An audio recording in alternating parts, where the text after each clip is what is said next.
如果你觉得过年的时候不舒服、不自在、不自由，你不是一个人。在知乎有个提问为什么年轻人都不愿意回家过年了？有近3000条回复，字字泣血。明明回的是自己家，为什么会有这种感觉呢？因为他人即地狱。他人不一定是坏人，甚至是自己的至亲，那为什么还会是地狱呢？首先，我们要解构他人即地狱。一群人聚在一起，即便大家都不是坏人，只要存在人，就存在相互的凝视和审判，而这呢，就会带来主客体关系的分化。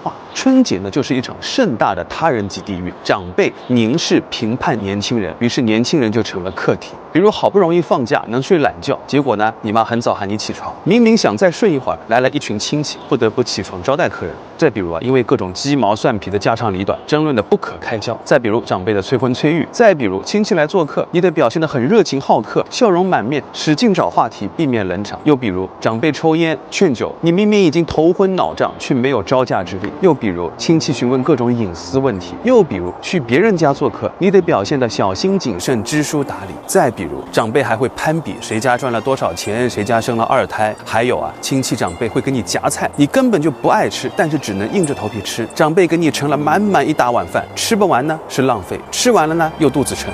上面这些事情本质上来说呢，也都不是恶，甚至呢可能是出于好意，但却是实实在在的凝视、评判、干涉，让人成为被审判监督的对象，进而呢成为了客体。而且过年的时候人特别容易被物化，不再是一个活生生的人，成了依照标准模板形式的符号标签。过年时很多人说的客气话都是全国统一，像一个模子里刻出来似的。哎呀，来就来嘛，拿那么多东西干嘛呀？来，过年了再喝一点，这么早走啊？再坐一会儿呀？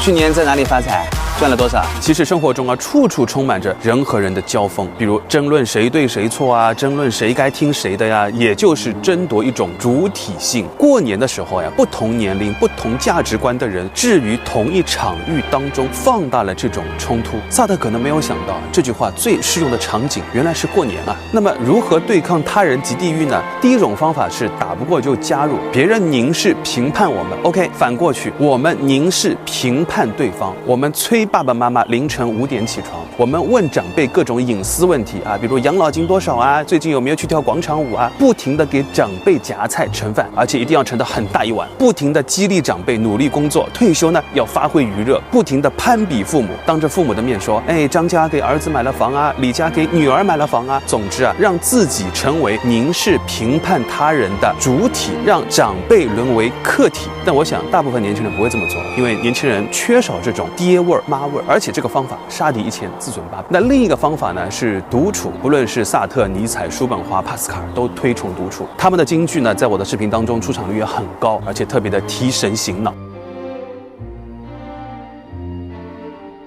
独处是躲避他人地狱最有效的方法，只可惜过年它本身就是一个追求热闹反独处的节日，这可能也是很多年轻人不喜欢春节的原因。对于很多人来说，过年就是一场盛大的他人即地狱。好在春节并不是每天都有，偶尔体验一下他人即地狱，才能体会到独处的乐趣和意义。当然，也有很多人回家过年很轻松、很惬意，和家人相处也很融洽，这就说明他们生活在一个非常宝藏的天堂家庭里面，一定要好好珍惜。好了，用哲学解构生活，让生活更美好。那么你喜欢过年吗？你有怎样的见解、看法？我们评论区见。